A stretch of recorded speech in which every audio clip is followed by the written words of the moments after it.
Hello bachcho, let's see the question. Figure shows an anchored barge the distance across a canal by a distance d that is 30 meter into water by a distance b that is 12 meter. ठीक है. The canal has a width that is d is equals to 55 meter, a water depth that is 14 meter. ठीक है, ये तो कोई इन्होंने इसकी depth बताई, and a uniform water flow speed that is vi is 1.2 metre पर सेकेंड. ठीक है, ये वाटर की स्पीड है. ठीक, फिर उन्होंने कहा है assume that the flow around the bars is uniform. ये मानिए कि जो फ्लो है बार्स के along that is uniform as the water passes the bow. The water level undergoes a dramatic dip known as canal effect.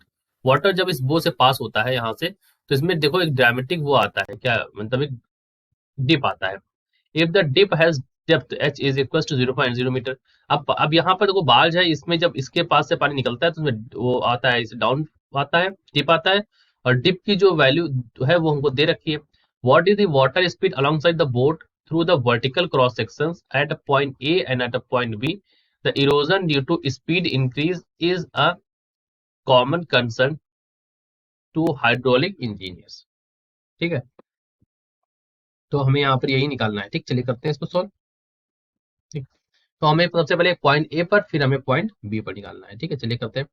देखिए बच्चों, इस question को सॉल्व करने के लिए हमारे पास जो की कॉन्सेप्ट होगा, दैट की कॉन्सेप्ट इज, हमारा यहाँ पर जो की कॉन्सेप्ट होगा that is the equation of continuity. क्या लगाएंगे हम यहाँ पर?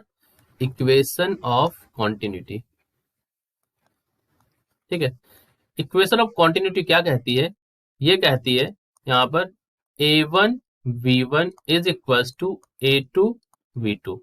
Area into velocity, area into velocity, ये वाली बात है. ठीक है, ए हमारा एरिया, वी हमारी वेलोसिटी है. ठीक, अच्छा, तो अभी क्या है, सबसे पहले हम ए वाले पार्ट को सॉल्व करेंगे, फिर बी वाले पार्ट पे चलेंगे. So let's start with the part A of the question. ठीक है, ए पार्ट में सबसे पहले हमें क्या है कि हमें जो जो दे रखा है वो वाली लिख लेते हैं. तो यहाँ पर हमको वी आई दे रखा है, the value of V I is 1.2 metre पर सेकेंड. हमें दे रखा है डेप्थ ऑफ कैनाल दे रखा है डी, दैट इज यहाँ पर 55 मीटर्स. फिर हमें दे रखा है small D, that is 30 metres. फिर हमें दे रखा है बी, दैट इज 12, ठीक है, मीटर्स. फिर हमें दे रखा है कैपिटल एच, और कैपिटल एच की वैल्यू हमको दे रखी है यहाँ पर 14 मीटर. फिर ये स्मॉल एच जो यहाँ पर डिप हो रहा है उसकी वैल्यू दे रखी है 0.8 मीटर. ठीक है, वाटर स्पीड एट पॉइंट ए, यानी कि वी एट ए पूछा गया है. ठीक है, तो ये है वी एट ए, क्या है, water speed at point A, water speed at A, ये पूछा गया हमसे. चलिए करते हैं सॉल्व. तो इनिशियली अगर हम देखें यहाँ पर, तो इनिशियल केसेस में यहाँ पर क्या वैल्यू आती है, क्रॉस सेक्शन जो है वो ए आई जो है इनिशियली, क्योंकि ए इंटू वी लगाना है, तो इनिशियली हमको लोग कह सकते हैं A I is equal to H into D है. ठीक, ए पर. और उसके बाद हम अगर यहाँ पर आगे बात करें, सो ए एट पॉइंट ए जो होगा फाइनली जिसको बोलेंगे, तो वो हो जाएगा एच माइनस स्मॉल एच.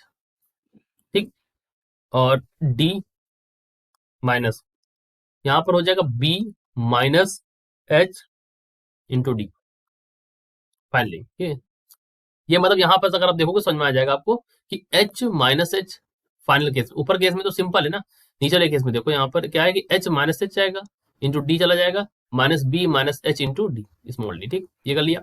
अच्छा, अब यहाँ पर हमें क्या लगाना है, इक्वेशन ऑफ क्वांटिटी लगाना है. तो हमें निकालना V A. So you can write this V A is equal to A I A into V I. इसी फॉर्म में लिख दिया हमने डायरेक्टली इसको. तो ये हो गया यहाँ पर H into D into V I ऊपर तरफ, और नीचे तरफ वैल्यू क्या आ जाएगी, नीचे तरफ सेम वैल्यू आ जाएगी, कैपिटल एच माइनस एच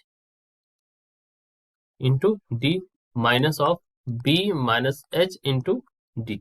ठीक, अब इस वैल्यू को सॉल्व कर लीजिए यहाँ पर जो जो वैल्यूज दे रखी है. तो I can write this over here 14 into 55 into यहाँ पर 1.2 दे रखा है वी आई की वैल्यू, डिवाइड कर दीजिए इसको. एच माइनस एच, तो एच की वैल्यू यहाँ पर है 14 minus H 0.80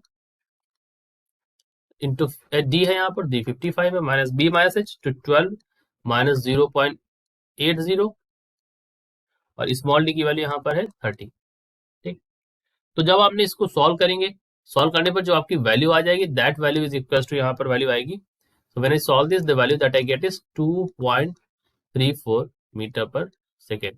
This is the velocity at A। ठीक, एक तो ए पॉइंट पर पूछा है, तो ए पॉइंट का ये वाला आंसर हो गया। फिर उन्होंने पूछा बी पॉइंट के लिए, so for the point B, तो जो हमारा बी पॉइंट होगा उस जगह पर एरिया क्या होगी हमारे, तो एट द पॉइंट बी, तो area at point B is equal to, यहाँ पर क्या वैल्यू आ जाएगी, that is equal to H D minus B into D. ठीक है, ये वैल्यू आ जाएगी हमारी एट द पॉइंट बी। ठीक है, ये पॉइंट ए है और ये पॉइंट बी है। ठीक है, यहाँ पर दे रखा है, ये हमारा बी पॉइंट पर क्या होगा, एच इंटू डी। ठीक है, एच इंटू डी, ये इसको मल्टीप्लाई कर देंगे और बी इंटू डी। ठीक है, इसमें घटा देंगे तो हमारे पास ये बचा उचा जो एरिया है वो आ जाएगा बी पॉइंट पर। ठीक है, डिफरेंस है ना दोनों का, यही तो यहाँ पर आ रहा है। तो चलिए करते हैं इसको, डिफरेंस कर लेते हैं। अभी हमें यहाँ पर वीबी निकालना है, तो in the similar manner if I can say VB is equal to, यहाँ पर निकलेगा, सो वीबी, वीबी क्या होगा यहाँ पर, that is equal to A I, A B, V I, A I की वैल्यू आपको पता ही है एच डी वी आई, और यहाँ पर वैल्यू क्या है, यहाँ पर है S D minus B D. ठीक है, ये वैल्यू है, तो रख दीजिए वैल्यू उठा के। एस डी वी आई की वैल्यू तो आपको सेम वैल्यू है जो आपने ऊपर कैलकुलेट की होगी, वही वैल्यू यहाँ पर मैं यूज कर लेता हूँ, तो ये सेम वैल्यू आ जाती है। नीचे वाली वैल्यू थोड़ी चेंज है तो उसको चेंज करके लिख लेंगे, तो यहाँ पर हो जाएगा 14 इंटू 55, 1455, और माइनस बी इंटू डी के रख लो, तो बी की वैल्यू, डी की वैल्यू 12 और 30 हो गई, तो 12 और 30 यहाँ पर, और सॉल्व कर लो इसको। जब आप सॉल्व करेंगे तो आपको वीबी की वैल्यू जहां से मिल रही थी मुझे, that value you will be getting as 2.3 metre पर सेकेंड। ठीक है, ये जो हमारा वीबी की वैल्यू है ये हमारी, this is the value of VB. ठीक है, तो this is our, these are our answers, the velocity at A and velocity at B. So I hope you understood it well. Best of luck.